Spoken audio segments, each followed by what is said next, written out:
Magandang gabi po sa inyo lahat. Muli maraming pong salamat sa Diyos sapagkat tayo po ay binigyan niya ng pagkakataon upang siya ay ating purihin at sambahin, luwalhatiin at pasalamatan sa ating mga buhay. Salamat din po dahil sinamahan tayo ng Diyos at iningatan sa buong isang taon na ito ng ating pong buhay at paninilbihan sa Kanya. Salamat po dahil hanggang ngayon ay may taglay tayong lakas at kalusugan at may taglay tayong buhay. Kaya muli, narito tayo upang pasalamatan po ang ating Panginoon. Bago tayo magpatuloy sa ating pong mga gawain at pag-aaral, ngayon sa oras na ito ay binabati muna natin ang bawat isa ng Happy New Year. Okay? Tayo po ay dadako ngayon sa pag-aaral ng salita ng Diyos. Kung kayo po ay may Biblia, samahan niyo akong buksan. Ito sa aklat po ng Revelation chapter 22, verse 12. Ganito po ang ating pong mababasa. Sabi po rito, "See, I am coming soon. My reward is with me to repay everyone according to his action." Pagpalain po ang pagkabasa ng salita ng Diyos. Ang ating pong tatalakayin ay pinamagatan po natin, there is still time for this year. Bago tayo magpatuloy, tayo po muna ay yumuko at manalangin. Hallelujah. Purihin ko, Diyos, sa aming Ama, sambahin po ang iyong dakilang pangalan. Luwalhatiin ka, Panginoon naming Ama. Muli kami po ay nagpupuri at nagpapasalamat sa inyong walang hanggang kabutihan at katapatan sa aming mga buhay. Salamat sa iyong masaganang biyaya, grasya at mga pagpapala, sa iyong patnubay, gabay at pag-iingat po sa amin sa buong isang linggo na ito at maging po sa loob ng isang taon na ito, Panginoon naming Ama. Salamat po muli dahil kami po ay binigyan mo ng pagkataon ng pangmuli ay tunghayan ng iyong mga salita. Dalain po lamang namin, inyong nawa kayong pangunahan at samahan, bigyan ng sapat na karunungan at kaalaman at pangunawa upang maintindihan po namin ang mga salita mo na aming pag-aaralan sa oras ito. Pagpalain nyo nawa, Panginoon, ang bawat isa sa amin sa pangalan ni Jesus. Ito po aming sama dalangin, lahat na magsabi ng Amen and Amen. Okay, muli ang ating pong talakayin ay pinamagatan po nating there is still time for this year. Okay, kaya sabi, we are now in the countdown for the year 2020. Only few hours are remaining and the new year is approaching. Okay? Malapit na po ang new year, mga ilang oras na lamang. When the new year comes, sabi nga, 2020 will be over and it will never come back again. No? Pag lumipas ng 2020, wala na, hindi na ho ito muling babalik. Okay? So, dapat natin maintindihan na lahat ng bagay sa mundong ito, maging po ang panahon, maging po ang taon, ay talagang lumilipas. At kapag ito ay lumipas na, ay hindi na ito muling babalik pa. Ganyan din po ang buhay. Yang sabi nga, life is also a countdown. And when it passed, it will be over. So, every moment is very important. Okay? Bawat oras, bawat pagkakataon, bawat panahon ay napaka-importante sapagkat kapag ang bawat panahon sa ating buhay ay lumipas, ito ay hindi na muling babalik pa. Okay? Sabi nga, many people started the year 2020 with great expectations. Marami daw pong matao ang nagsimula ng taon sa year 2020 na mayroon pong talagang malaking expectations. Sabi nga, they have expected great blessings, great results in life, okay? Great accomplishments at marami pang iba. Okay? So marami pong mga tao at talagang nag-expect. Ganoon naman talaga. Laging ganoon ang nangyayari tuwing dumarating po ang bagong taon. Ay ang bawat isa ay umaasa na sa taong ito ay talagang magpa-prosper ang buhay. Sa taong ito ay, sa loob ng isang taon na ito ay magtatagumpay.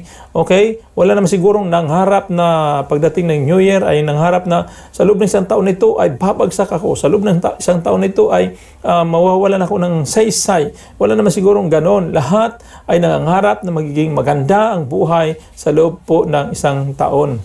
So ganun ho ang nangyari noong nagsisimula pa lamang ang year 2020. But in surprise, many people were disappointed because of many unexpected bad things happened in this year. Ano po? Marami ho kasing naganap at nangyari sa ating pong bansa o maging sa buong mundo, ano po, at maging po sa ating pong bansa nung nagsimula ho ang taon 2020. Ang mga nangyari, tingnan po natin. Sabi nga, nagkaroon ng volcanic eruptions, okay, nagkaroon ng mga earthquakes, nagkaroon ng pandemic, ano po, nagkaroon ng lockdown, landslide, flash floods, at marami pang iba na naganap sa ating pong bansa. Ano po, kaya nakakalungkot at ang karamihan ho ng mga tao o marami pong mga Pilipino ang talagang parabagang isinumpa ang 2020. Parabagang ang year 2020 ay napakasamang taon para ho sa marami. Ano po? Kaya nga ho, sabi to, many people felt dismayed because of the new normal due to the pandemic. Ano po? Talagang nagkaroon na nadismaya ho ang mga tao. Marami po ang mga taong hindi nagustuhan ang mga ganapan at pangyayari sa year 2020 gawa ng dahil sa pandemic na ito, nagkaroon ng new normal kung tawagin. Hindi po natin akalain na ang mga tao ay magkakapantay-pantay na sa magitan ng susuot ng face mask, sa pagsusuot po ng face shield, ano po, wala na hong maganda, wala na hong pangit. Kung titingnan, ano po, lahat ay tinakpan ng mukha dahil ho sa pandemic na ito. Kaya nga ho, nakaka-disappoint nga naman. Okay? Sabi nga, many people were disappointed of their accomplishments. So maraming nangarap noong year 2020, ngunit hindi po nangyari at naganap sa kadahilanan, nagkaroon ng lockdown. Kaya talagang wala hong na-accomplish. Ano po? Marami pong tao ang na-disappoint. Many people were disappointed because they have less accomplishments in life. Marami ho tayong mga kababayan o mga tao na talagang wala hong nagawa sa buhay. Sa loob po ng isang taon, karamihan po ay nakatingga lamang ho sa loob po ng bahay. Ang mga negosyo ay hindi ho nag-prosper at halos bumagsak po ang ekonomiya ng ating pong bansa. Kaya nga sabi ito, many people were disappointed because they did not reach their goal. No? Marami po mga tao talaga na-disappoint dahil po hindi narating ang mga pangarap noong year 2020 na ito. Okay? So, sabi nga, even Christians were surprised to what was happened in our world today. So, hindi lamang po yung mga tao o mga unbelievers, ano po, ang nasorpresa. Maging ang mga Kristiyano, hindi po natin inakala na mangyayari ito, kaya nasorpresa din po maging po ang mga Kristiyano. Kaya sabi ito, we are surprised because we are not ready to face such situations. Okay? Hindi tayo kasi nakahanda kung paano harapin ang mga sitwasyon na katulad ho na nangyari po sa ating pong panahon. We are surprised because we could not maximize our services for the Lord. Siguro ganun po ang nangyari, na sorpresa po tayo. Kaya ang isa sa nakakalungkot na nangyari ay yung magsara ho yung mga simbahan o kaya hindi na ho pinayagan na magkaroon ng worship services sa loob ng simbahan, yung pinigilan ng tao na magtipon-tipon, yun ho ay talagang nakakalungkot na mga pangyayari. Ano po? Dahil ho doon ay yan, hindi po natin inaasahan yun, hindi po natin akalain na mangyayari, kaya nasorpresa po tayo bilang mga anak ng Diyos. We are also surprised because we are almost paralyzed in what we are used to do for God. So yung ating nakasanayan na gawin para ho sa Diyos ay halos hindi na natin magawa, para bagang na-paralyze po tayo, kaya talagang nagdulot po ito ng pagkasorpresa sa ating pong buhay bilang Kristiyano. Okay, bilang mananampalataya. Mga kapatid, kaya talagang hindi ho maganda ang nangyari at naganap sa ating pong bansa at maging sa buong mundo sa year 2020. Okay? Sabi pa rito, for many, this year seems to be a wasted year. Ano po? Para sa marami, ang taong ito ay para bagang sayang. Lumipas lang ito ng ganun-ganun na lang. Hindi tayo naging productive sa taon na ito. Kaya nga, sabi nga, wasted year in the sense that many Christians could not go out to share the gospel. No, para bang sayang. Maraming tao hindi nakalabas dahil po para ho mag-share ng salita ng Diyos sa maraming mga tao. Wasted year in the sense that many people, even Christians, could not do their promise of commitments. So mayroon po mga pangako ang mga mananampalataya o mga Kristiyano, pero hindi na ho nagawa ang mga commitments na ito, ay hindi ho nangyari at naganap, kaya masabi po na talagang sayang ang mga kaganapan. Wasted year in the sense that many people were not able to do their potentials. So yung may mga kakayanan, may mga talento, ay hindi ho nila nagamit, no, ng buo ang kanila hong kakayanan, sa kadahilanan ay halos lahat ay nasorpresa at halos lahat ay na-lockdown. Okay? So talagang nakakalungkot ang mga kaganapan pangyayari sa year 2020. Sabi nito, but behind the fact that were happened in the past, we still have time to make this year great. So sa kabila daw po ng lahat ng mga nangyari at naganap sa year 2020, nakaabot pa rin ho tayo ng December o katapusan ng taon na ito, at ngayon ay narito po tayo para ho magpasalamat pa rin ho sa ating Panginoon. Ano po? Salamat po dahil may pagkakataon pa rin po tayo na para gawing dakila ho ang taon na ito. Okay? Sa anong paraan? Sabi nga, we can make it great because there is still time to be saved. Nung may panahon pa para humaligtas, lalong-lalo na doon sa mga tao, hindi pa naligtas hanggat hindi pa dumarating ang Panginoon, hanggat hindi pa dumarating ang takdang panahon na tayo po ay mawala sa mundong ito. Ano po, mayroon pang pagkakataon para maligtas. Ang kaligtasan ay isang dakilang kaganapan ho sa ating pong buhay. We can make it great because there is still time to surrender. So yung mga tao na mga may kailangang isuko sa Panginoon, may panahon pa para sumuko, no? We can make it great because there is still time to serve. No? May panahon pa rin po para maglingkod. Ngayon, titingnan po natin ang tatlong bagay na ito na ating pong tatalakayin tungkol po sa title na nagsasabi, there is still time for this year.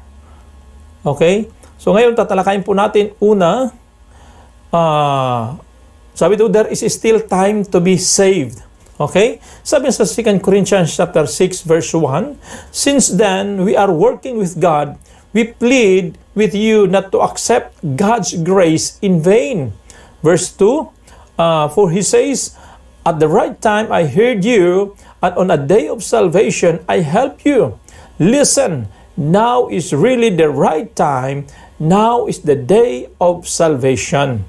Okay, yung kaligtasan na binabanggit po ng Biblia ay hindi po ito bukas at hindi po sa susunod na bukas, kundi ang sabi ng Biblia, ngayon ang araw ng kaligtasan. Kaya every time ang isang tao ay makakarinig ng salita ng Diyos, ay meron siyang pagkakataon na maligtas. Kaya nga ho, napaka-importante ng kaligtasan sa buhay po ng tao, lalong-lalo para sa kanya na hindi pa nakakilala sa Panginoon. Although Christ promised to come quickly, but His coming is in delay. Dapat nating maintindihan ano po, bagamat nangako po ang Panginoon na siya po ay darating agad-agad, mabilis ang kanyang pagdating, pero ang kanyang pagdating ay ito'y naantala. Kaya gusto ng Panginoon na mabigyan tayo at mabigyan ng bawat isa ng pagkakataon na maligtas. Kaya ang sabi ito, so while Jesus did not come yet, there is still time for us and our loved ones to be saved. Habang hindi pa dumarating, mga kapatid, ang ating pong Panginoon, mayroon pang pagkakataon para ho sa ating buhay o may pagkakataon pa para sa ating mga mahal sa buhay na maligtas. Okay? Kaya there is still time. Kaya dapat natin tandaan yon, no? Talagang ang kaligtasan ay isang napakalaking pribilehiyo para ho sa atin bilang tao upang tayo po'y huwag mapahamag ang ating kaluluwa sa impyerno. Kaya nga, napaka-importante ng kaligtasan. Sabi nga, so we still have time to do great things for God while we are waiting for His coming. So hanggat hindi pa daw dumarating ang ating Panginoon Jesus, hanggat wala pang rapture, mayroon pa tayong panahon para ho sa gumawa ng dakilang bagay habang tayo po ay naghintay sa Kanyang muling pagparito. We still have time to pray hard. Mayroon pa rin pa tayong pagkakataon para manalangin po talaga sa ating Panginoon sapagkat iyon ho ang kailangan ho natin sapagkat wala tayong magagawa kung wala ho ang Diyos sa ating pong buhay. Okay? Sabi pa rito, we still have time to serve with faithfulness. No? Mayroon pang pagkakataon upang tayo po'y makapanilbihan sa Diyos na mayroon pong katapatan. So maaring nung mga nakalipas na panahon ay kung hindi ba tayo naging totoo at naging tapat sa Diyos, pero mayroon pang pagkakataon habang hindi pa dumarating ang Panginoon, may pagkakataon pa na para tayo po'y maglingkod sa Kanya na mayroon pong katapatan. Okay? Sabi pa rito, we still have time to commit our lives for Him and for the ministry. No? Mayroon pang pagkakataon na tayo po'y magtalaga ng buhay natin para sa Diyos at maging po sa Kanya hong ministeryo. Salamat nga ho sa Panginoon sapagkat ang ministeryo ho natin sa ating pong panahong ito ay ipinakita sa atin ng Panginoon that we can serve Him na hindi lamang katulad ng mga tradisyon na ating pong ginagawa noon, kahit ngayon ay pwedeng pa rin po tayo makapaglingkod sa Diyos sa magitan po ng mga online na paninilbihan. We can share the gospel through online. We can preach online. We can evangelize online. Marami po tayong magagawa na ministeryo o paninilbihan sa Diyos na kahit nagkaroon ho ng pandemic.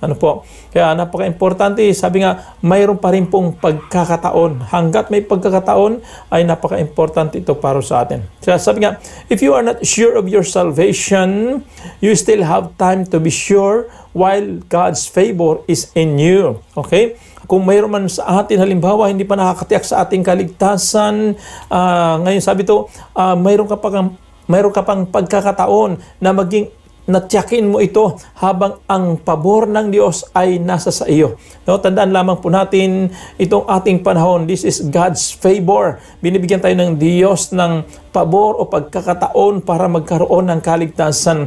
Hindi pa siya bumabalik, hindi pa tayo namamatay. Kaya ho, ang lahat ng pagkakataon na binibigay sa atin ng Diyos upang tayo po ay magkaroon ng ganap na kaligtasan. Kaya ang sabi ito, now is the time of your salvation. Okay? Kung ligtas naman tayo, sabi ito, if we are already saved, there is still time for us to share the good news of salvation to our loved ones for them to be saved. No? Lalo-lalo na katulad nito ngayon ay po,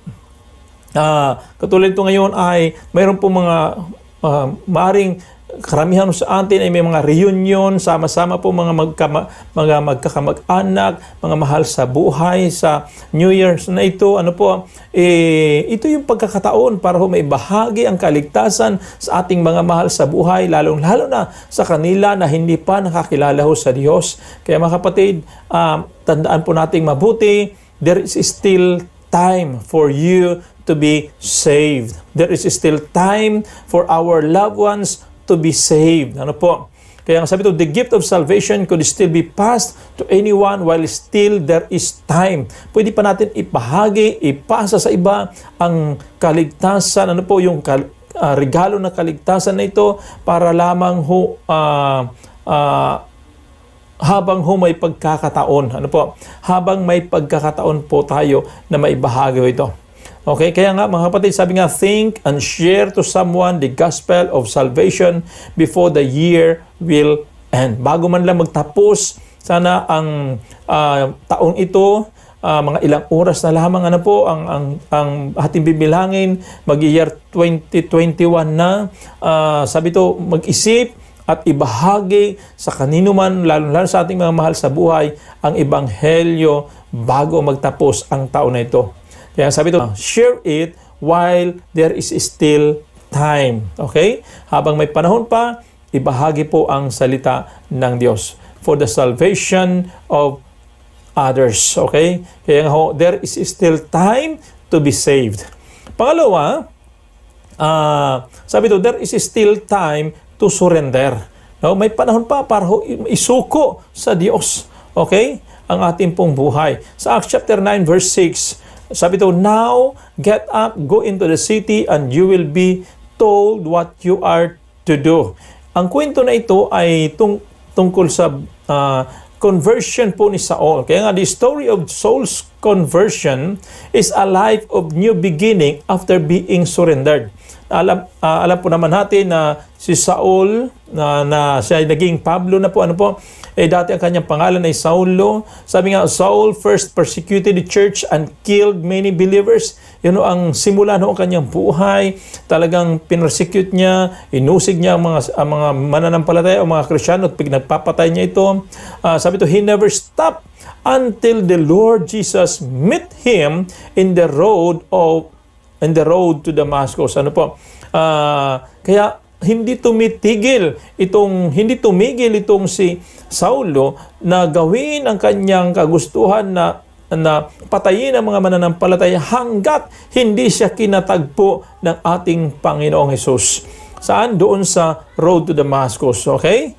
Sabi nga, God did not kill Saul, but let him surrender his life. Buti na lang, napakabuti ng Diyos kay Saulo.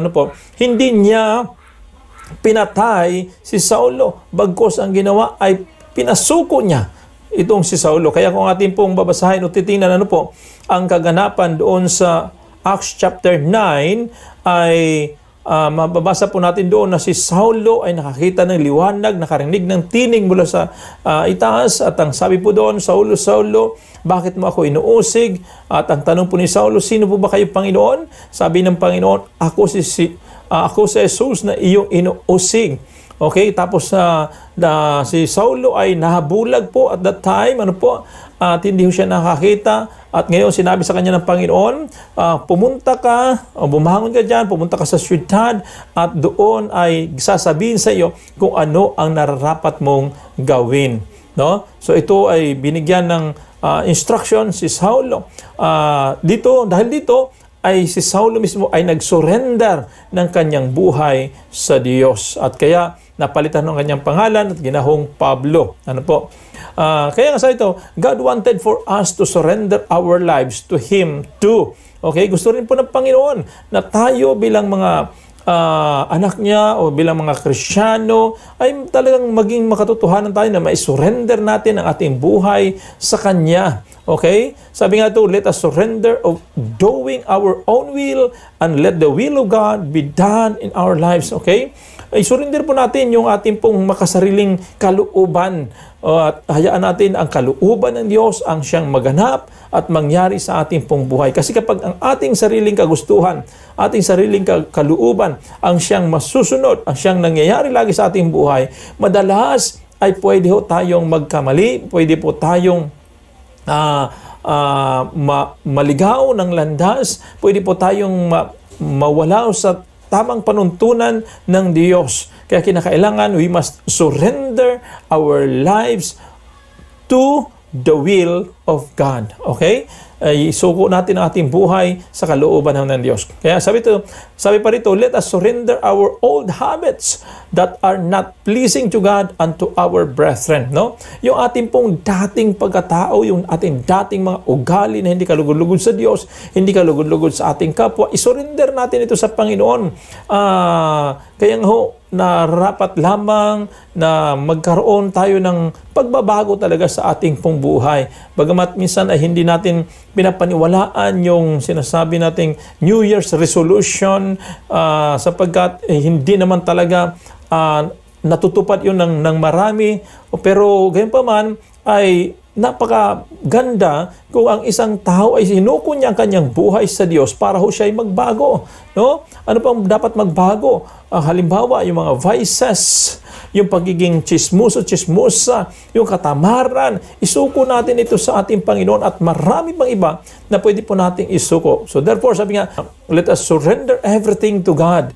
Maging po yung pride natin, let us surrender our pride to God, no? Yung pagmamalaki natin, yung pagmamataas natin, isuko natin ito sa ating pong Panginoon sapagkat hindi natutuwa at hindi nalulugod ang Diyos sa atin na tayo po ay nakakakitaan ng mga bagay na hindi kalugod-lugod at hindi karapat-dapat sa Kanya. Okay, sabi pa rito, let us surrender our lives and even our bad character to God before Jesus comes. Bago man lang dumating si Kristo Jesus, isuko natin sa Diyos ang ating pong buhay at maging po yung ating masamang mga pag-uugali, bago dumating ang ating Panginoon Jesus. Tandaan po natin mabuti. Sabi nga, remember, Jesus coming is surprised and no one knows about it, no? Ang Panginoong Jesus, nangako siya na siya'y muling babalik, ngunit ang kanyang pagbabalik ay sorpresa lamang po ito. Hindi po ipinapaalam sa mga tao at sabi nga, maging ang mga anghel ay hindi alam kung kailan darating ang Panginoon Jesus. Sabi ni Jesus, maging siya ay hindi niya alam nung siya nandito sa lupa kung kailan ang kanyang muling pagparito. Ang sinasabi po, ang pagparito ng Panginoon ay surprise, hindi po alam ng marami.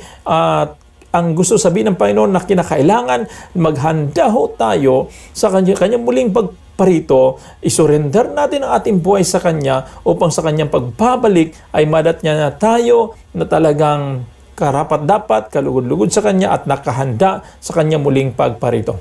Mga kapatid, let us surrender our lives to Him before death comes. Bago man dumating ang kamatayan. Kahit kung sinasabi pa naman natin, halimbawa sabihin po natin na matagal pa naman dumating ang Panginoon, hindi po natin alam kung talaga kailan. Pero dapat nating maintindihan, remember that death is certain. No? Tiyak ho ang kamatayan. And once it comes to us and we are not saved, there is no more second chance.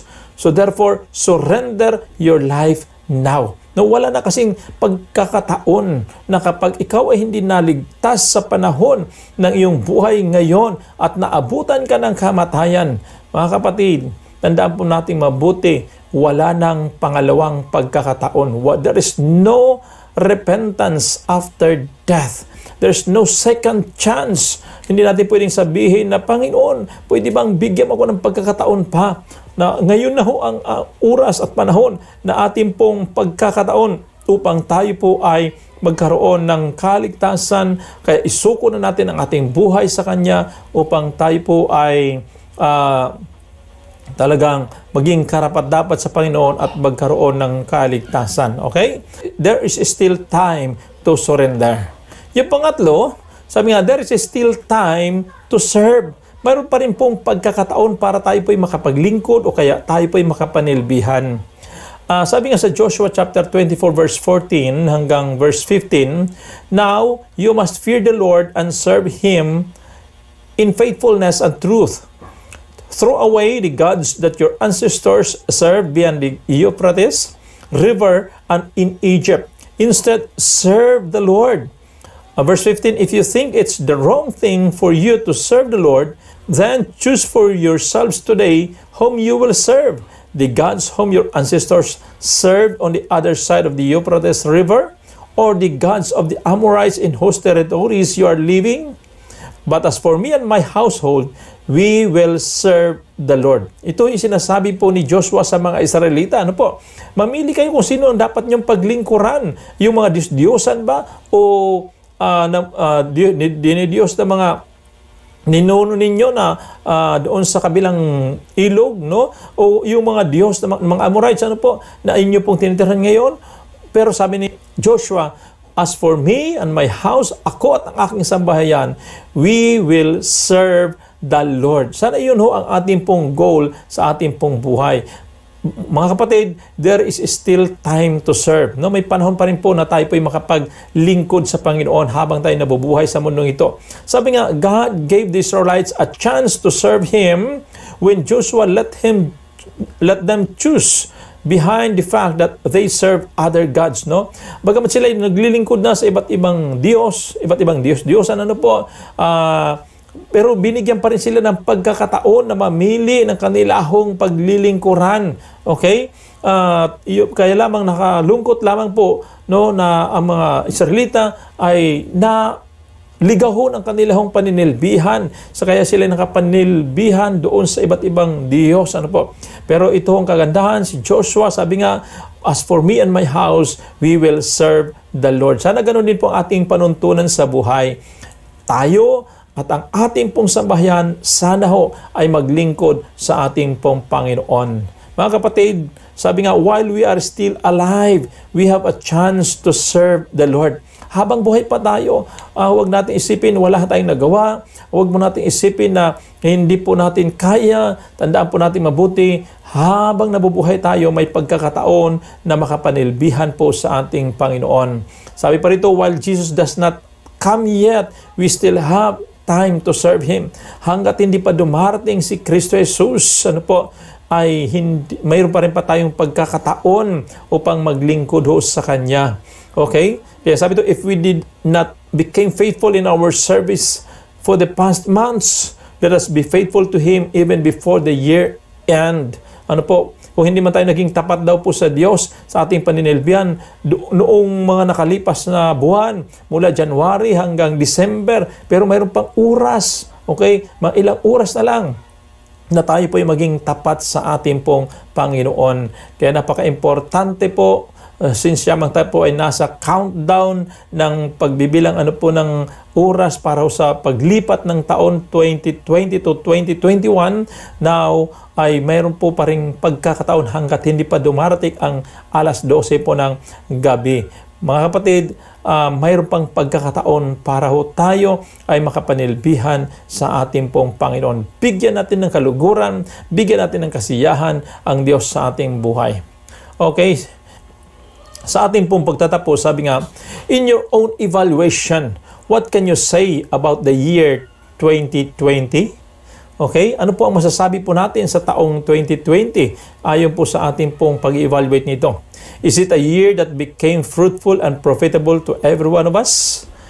Okay? Ito ba'y taon daw po na naging mabunga at naging kapaki-pakinabang para ho sa atin? Well, ang taong 2020 ay para sa marami, ito ay hindi ho fruitful. Para sa marami, hindi po profitable. Okay? Is it a year that seems wasted to us? Ang taon ba ng 2020 ay parabagang sayang para ho sa atin? Well, mga kapatid, dapat nating maintindihan na ang taon na ito, ang year 2020, ay talagang marami hong nangyari at naganap. But don't worry, there is still time for you to make this year great. Okay? May pagkakataon pa rin po na para maging dakila ho ang taon na ito habang may pagkakataon pa. Ang dapat lamang gawin ay ganito, no? Just come and recognize God today and feel His presence. Yung ikaw ay lumapit lamang ho sa Panginoon at malaman mo, ma-recognize mo ang Diyos sa iyong buhay at ma-feel mo ang Kanyang presence. Sabi nga, that's a great moment with Him. Okay? Yun ang pinakadakilang pagkakataon kasama ho ang ating pong Panginoon. So kapag na-recognize mo, naramdaman mo ang presensya ng Diyos, bago man lang magtapos ang 2020 na ito, iyon ho ay pinakadakilang pagkakataon mo sa piling ho ng ating pong Panginoon. Mga kapatid, once again, there is still time to be saved, time to surrender, and time to serve God. Okay? There is still time to share the good news to our loved ones. Kaya huwag ho tayong mag-atubili na ibahagi ang salita ng Diyos sa ating mga mahal sa buhay upang sila po ay maligtas. At yun ay bahagi ng ating pong panilbihan sa Kanya, sa Diyos. At ito ho ay pagkakataon na rin po upang isuko ang buhay ng bawat isa sa Panginoon. Okay? So, share the good news to our loved ones. There is still time to ponder for the goodness of God in our lives. So ito rin po yung pagkakataon upang tayo po ay magbulay-bulay ng kabutihan ng Diyos sa ating pong buhay. Tandaan po natin mabuti na ang Diyos ay napakabuti pa rin po sa atin. Yung tayo po ay mayroon pong lakas pa rin, may buhay pa rin, may pagkakataon pa rin para mapaglingkuran ng Diyos. At hanggang ngayon ay may pagkakataon upang makalapit po sa Kanya, makapakinig ng Kanya mga salita. Yun ho ay bahagi ng kabutihan ng Diyos sa ating buhay. Mga kapatid, huwag natin isipin na ang Diyos ay hindi naging mabuti sa atin. God is good to every one of us. So yung Kanyang kabutihan sa ating buhay ay pahalagahan po natin iyon at bigyan natin ng karangalan ang ating pong Panginoon. Okay? There is still time to to pray. May panahon pa para tayo po ay manalangin. Ang panalangin ay pinaka-importante para ho sa Diyos. Yung atin po siyang kakaugnayin, atin po siyang kakausapin sa ating buhay. There is still time for us to be great this year. Pagpalain po ng Diyos ang kanya hong mga salita sa ating pong buhay. Sana ho ay sa bago magtapos ang taon na ito ay maramdaman natin, maranasan natin ang presensya ng ating pong Panginoon. Tayo po ay manalangin. Hallelujah! Purihin ko, Diyos, aming Ama, sambahin po ang iyong dakilang pangalan, luwalatiin kayo. Sa oras ito, Panginoon, kami po ay nagpupuri at nagpapasalamat sa binigay mo sa aming pagkakataon upang ikaw ay papurihan at pasalamatan at tunghayan, Panginoon, ang inyo pong mga salita. Salamat sa mga salita mo, namin po napag-bulay-bulayan, tapag-aralan, at na nagsasabi, Panginoon, na hanggat nabubuhay kami, may pagkakataon. Hanggat hindi pa kayo dumarating, ay may pagkakataon pa rin po sa aming buhay. There is still time to be saved.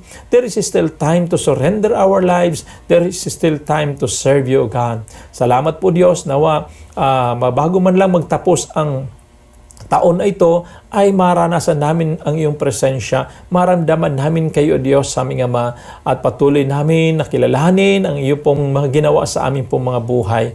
Pagpalain niyo po, Diyos, ang iyong mga salita sa aming mga puso. Ingatan niyo ito, Panginoon aming Ama, at hayaan mo, Diyos, na kung papaano na si Joshua ay nagpasya na maglilingkod sa inyo, ganun po kayong Panginoon. We will serve you together with our family. Salamat, Panginoon. Purihin ka, aming Ama. Sambahin ka, luwalatiin ka. Sa pangalan ni Jesus, ito po ang aming samad dalangin. Lahat ay magsabi ng Amen and Amen.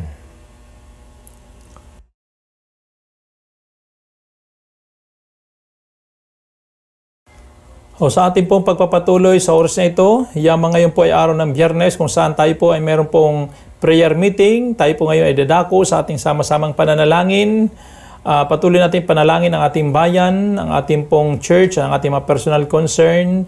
Ganyan din po, ipanalangin po natin ang ating pong buhay, ang ating pong ang year 2020 na ito na sana ay patuloy na maging hamon sa ating pong buhay. Ang year 2021 ay maging pagpapala po para sa atin. So tayo pong lahat ay sama-samang manalangin. Hallelujah. Purihin ka, Diyos, aming Ama, sambahin po ang iyong dakilang pangalan. Sa oras na ito, Panginoon aming Ama, kami po ay nagpupurit, nagpapasalamat sa inyo sa pagkakataon na ibinigay mo sa amin upang muli kami po ay makadulog sa inyo sa pamamagitan po ng panalangin. Sa aming pong pagdulog, dakilang Diyos, aming Ama, kami po ay sama-samang nagpupurit, sumasambaho sa inyo at pinasalamatan kayo sa inyong walang hanggang kabutihan at katapatan, aming Ama. Salamat po dahil sinamahan mo kami sa aming buhay sa loob po ng isang taon na paninilbihan po namin sa inyo. Salamat po sa year 2020, bagamat marami pong kaganapan ang hindi po maganda na naganap sa aming pong buhay o sa aming pong bayan o sa aming pong pamumuhay, Panginoon aming Ama, sa bansang ito. Lord, salamat pa rin po dahil ikaw ay Diyos na mabuti, ay pinakita pa rin po ninyo ang inyong kabutihan at katapatan sa aming mga buhay. Salamat po dahil kayo pa rin po ang Diyos na aming pong inaasahan at ang aming buhay ay nakasalalay po sa inyo. Dapat ay hindi po kami nakatingin sa kalalagayan ng mundong ito. Dapat nakatingin kami at nakasalalay ang aming buhay sa inyo. Salamat po aming Ama. At sa oras na ito, amin pong idinadalangin na naway samahan nyo kami, O Diyos aming Ama, sa pagtatapos ng year 2020 na ito at sa pagsalubong po namin sa bagong taon, year 2021. Nawa, Panginoon aming Ama, ay maranasan po namin kayo at maparangalan po namin kayo, Diyos aming Ama. At nawa, O Diyos, ay masamba po namin kayo. Dalangin po namin ang makapangyarihang pangunguna mo, Diyos, sa aming mga buhay. Hayaan mo, Diyos, ang year 2021 ay maging prosperous year for us, O God, being your children. Hayaan mo, Diyos, aming Ama, na maparangalan po namin kayo, mapagsilbihan pa rin po namin kayo sa iba't ibang paraan, Panginoon aming Ama. Hayaan mo, Panginoon aming Ama, na ma-maximize po namin ang aming pong potentials, O God. Ma-maximize po namin ang aming pong mga talent, O God, para po sa inyo, sa inyong kapurihan at kaluwalhatian, aming Ama. Salamat po sa inyo, Lord. Sa oras na ito, aming pong dinadalangin ang aming pong bayan ay patuloy po nawa iyong pagpalain at ingatan, O Diyos aming Ama, lalo na sa mga problema at mga pagsubok na kinakaharap ng bansang ito. Kumawa po kayo Diyos at kumilos Panginoon sa aming pong bayan, lalong-lalo na sa aming pong mga pinuno ng bayang ito, mula sa aming pong Presidente, Vice President, Senators, and Congressmen, O God, lahat ng mga cabinet members, lahat po sila Panginoon ng national government. We continue to pray for them, Lord, na nawa tulungan niyo po sila at bigyan mo sila ng sapat na karunungan at kaalaman upang magampanan po nila kanilang trabaho at tungkulin para sa kapakanan ng aming pong bayan. Pagpalain niyo po Diyos ang kanilang mga buhay, bigyan mo sila ng wisdom, knowledge upang mapamunuan nila ng tama at maayos, Panginoon, ang bansang ito. Pagpalaan niyo rin po Diyos aming Ama, maging po ang aming pong mga nasa local government, O God, tulad po ng mga mayors, barangay captains, councilors, at maging po ang aming po mga kagawad, Panginoon naming Ama, at lahat ng mga nasa local government. We continue to pray for them, Lord, na patuloy mo rin silang samahan, pagpalain at tulungan na magawa po nila, O Diyos, ang kanilang trabaho at magampanan ito, Panginoon naming Ama, para sa kapakanan ng aming pong bayan. Pagpalain niyo po, Diyos, aming Ama, ang aming pong mga kababayan, Panginoon naming Ama, lalo na ng mga pinuno ng bayang ito. Ganyan po ang aming pong mga kababayan, Lord Diyos, patuloy pa namin dinudulog sa inyo, lalong-lalo sila na hindi pa nakakilala sa inyo. We continue to pray for their salvation, O God, in the name of Jesus. Dalangin nga rin po namin sa inyo, Diyos aming Ama, maging po ang aming po mga kababayan, Panginoon naming Ama, na may mga problema at pagsubok na naranasan sa buhay, may mga sakit at karamdaman. We continue to pray for them, Lord, na nawa ipuin niyo kanilang buhay, bigyan mo sila ng kalakasan, kalusugan, pagalingin niyo po sila, O Diyos aming Ama. Hayaan mo, Diyos aming Ama, na maparangalan pa rin po kayo sa kanila pong mga buhay. Ang aming pong mga kapatiran, Panginoon aming Ama, na nangangailangan ng iyong kalinga at tulong, patuloy po namin dinudulog sa inyo, na naway tulungan niyo po sila, O Diyos aming Ama, abutin niyo po sila upang sila man din ay magkaroon ng tunay na kilala ho sa inyo, Panginoon aming Ama, at patuloy paglingkuran kayo, parangalan kayo, Diyos, sa kanila pong mga buhay. Dalangin po namin, Diyos, sa mga kapatiran, anuman ang mga pangangailangan, patuloy po ninyong ipagkaloob nawa, O Diyos aming Ama. Palakasin at unlarin, Panginoon, ang pananampalataya nawa ng bawat isa, patuloy magtiwala sa inyo, lalo na, Panginoon, sa muli niyong pagparito, Panginoon aming Ama. Ang inyo pong mga anak ay lagi po maging handa, Panginoon aming Ama. Dalangin ko rin po sa inyo, Panginoon aming Ama, maging po ang aming pong mga kapatiran na nangailangan na iyong kalinga at tulong. Patuloy po ninyo abutin, O Diyos aming Ama. Tulungan niyo po at pagpalain, O Diyos aming Ama. Maging po ang inyong pong iglesia na aming kinabibilangan, ang Jesus the Giver of Life Christian Church, sa pamumuno po ng inyong lingkod na si Pastor Tino, kasama po ng mga Board of Trustees, kasama po ng mga local pastors, kasama po ng mga elders, ang mga workers, O God, at mga miyembro, Panginoon aming Ama. Tulungan niyo po na maitaguyod po ang iyong pong iglesia, manatili itong karapat-dapat po sa inyo, maparangalan kayo, Diyos, sa buhay po ng bawat isa. Pagpalain niyo po, Diyos, aming Ama, ang inyo pong iglesia, at maging po ang aming kinabilangang church sa Jesus the Giver of Life San Pedro, sa pangunguna ng inyong lingkod na ito, kasama po ng mga elders, workers, and members of God. Patuloy mo kaming pagpalain at pangunahan, O Diyos, aming Ama. Ituro mo sa amin ang daan at landas na dapat po namin lakaran. Pagpalain niyo kami, Diyos, aming Ama. Bigyan lamang kayo ng kapurihan at kaluwalhatian sa aming pong paninilbihan sa inyo, Lord. Ang aming pong mga pangailangan, we continue to pray na inyo po ipagkalob na, Diyos sa aming Ama, yung aming pong ayos pa, Panginoon naming Ama, ng church. Hayaan mo, Diyos, na ito po ay maging maayos na po, matapos pa, Panginoon naming Ama, at magamit po namin ng simbahan, at maging po ang mga kaganapan, O Diyos, sa aming pong bayan. Ang pandemic na ito, sana ay matapos na, Panginoon naming Ama, at makapag-church na po kami. Magamit po namin, O Diyos, ang church para po sa aming pong pananambahan po sa inyo. Salamat po, Diyos. Pagpalain niyo po, Panginoon naming Ama, ang buhay po ninyo pong mga anak. Ano man ang pangailangan, we continue to pray, Father God, to provide everything that we need, Father God. Salamat po sa inyo. Sa oras na ito, dalangin ko nga rin po sa inyo, Diyos, aming Ama, maging po ang aming pong mga mahal sa buhay na nangailangan ng iyong kalinga at tulong. We continue to pray for them, Lord. Abutin niyo po sila, pagpalain niyo po sila, Diyos, aming Ama. Salamat po dahil ikaw ang Diyos na mabuti at mapagmahal. Maging po sa aming mga mahal sa buhay na hindi pa nakakilala sa inyo, we continue to pray for their salvation, O God.